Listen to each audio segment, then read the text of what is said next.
na huwezi kuona kwamba wewe waudhi watu, hii barabara watu wapita, wewe umesimama tu kama kipia. Unajua kwamba wewe Muislamu pia wewe mwenyewe unaweza kuwa ni udhia. Udhia haimaanishi kwamba lazima ikiwa ni kitu wakiondosha.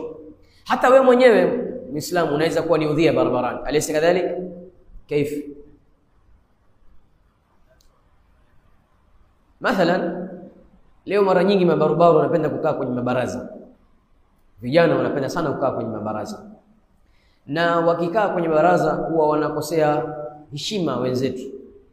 Mara nyingi anaipita wamuudhi, msichana anapita waanza kumchezea, au wewe mwenyewe usimame barabarani watu wataka kupita, wewe umesimama pale kama roadblock, na huwezi kuona kwamba wewe waudhi watu, hii barabara watu wapita, wewe umesimama tu kama kipia. Mtu akitaka kupita mpaka aingie kwenye ukuta kule ajigonge sababu wewe umesimama kwenye ukuta. Yani huwezi tia akili kwamba hii barabara ni haki ya watu kupita, nikae kando. Kam minan nasi yudhuna almu'minina leo, ni wangapi wanafanya hivyo?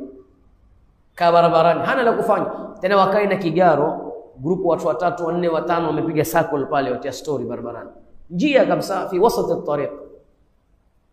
Alaysa hadha min wad'i al-adha fi at-tariq? هذا داخل في وضع الأذى في الطريق.